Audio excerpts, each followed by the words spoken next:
Hi, I'm Patty, and today I'm going to be making for you my famous light and fluffy pancakes.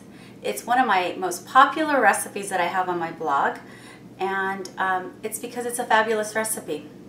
So I'm going to start out, and I already measured my ingredients. If you're looking for the recipe, you can go to my blog at good.com. But I measured out my milk, and I'm putting in some white vinegar.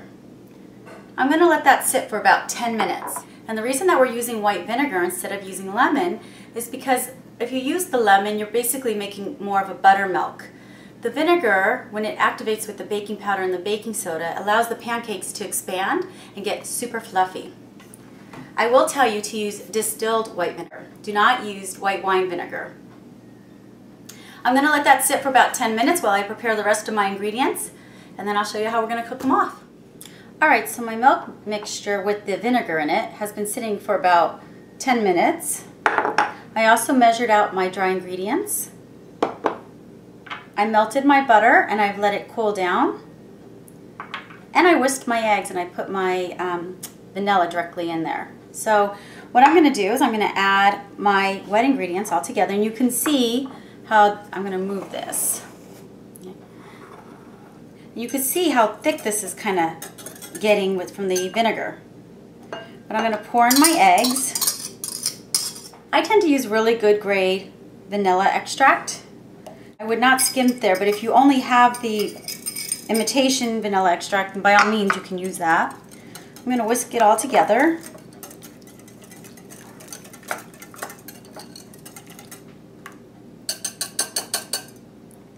And then I'm going to pour my wet ingredients into my dry ingredients. There we go. I scrape it all in. You're going to mix it all up, but don't over mix. It's going to get really thick.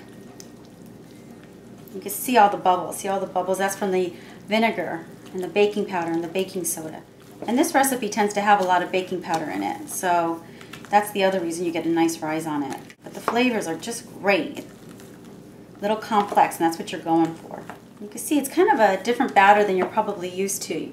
I don't know if you could see that on the camera. But I'm going to let it sit for 2 or 3 minutes, and while it's sitting, I'm going to get my skillet and start warming it up so I can show you how we cook them up. Alright, so now I'm back, and I've let the mix sit for about 5 minutes.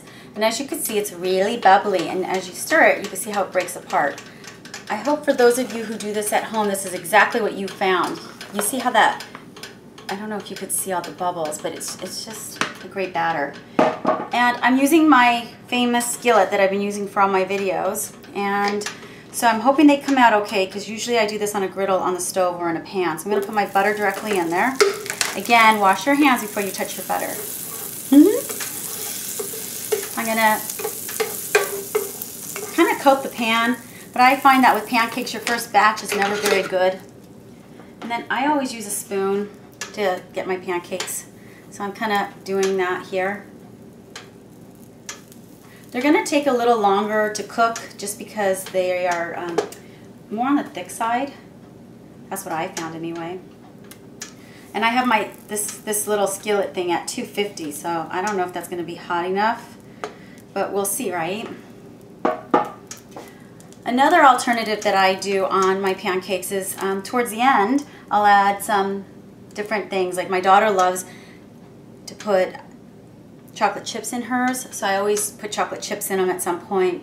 For me, I like to put oatmeal in mine. It kind of acts as a filler, and I kind of like that. So you can do things like that. You can put blueberries in them. You can do oatmeal and blueberries. You can do all kinds of different mixes. So I'm going to wait about a minute for them to brown, and then I'm going to flip them. About 2 minutes, and I'm going to try and flip it. Let's see how that goes.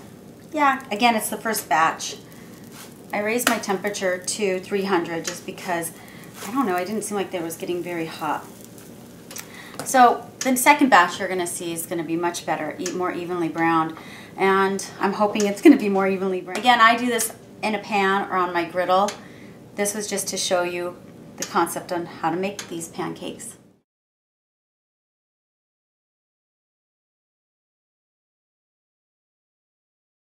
So here are my pancakes, and I did have an email from someone who had asked, when do you know when to turn them? And what you're looking for are these bubbles that pop, and when you look inside, they're kind of cooked through. Then you know that it's time to flip. I'm gonna put some chocolate chips. If you're not wanting everyone to have chocolate chips, this is when I would put some on top of just the ones that, not everybody in our house eats chocolate chips on their pancakes, just pretty much my daughter. And sometimes me, but for the most part, it's just my daughter. So let's see. Oh, that looks better. I have it at 325. Again, it's not as brown as I would like them, but on my griddle and on my pan on my stove, they're much better.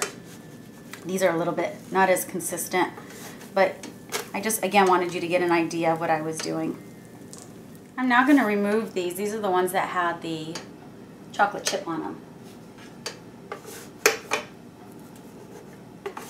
My daughter's going to come home from school and be very happy to eat pancakes. But I did want to show you, I did one in a pan just to see the difference. And I don't know if you could see how much fluffier that one got than these in my skillet.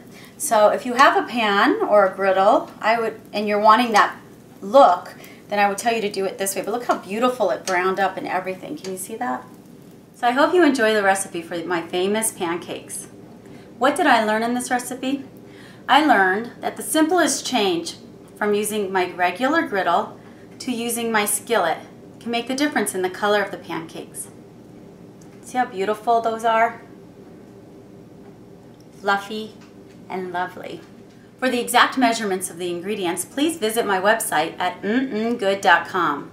Again, that's good.com. Thanks. Bye.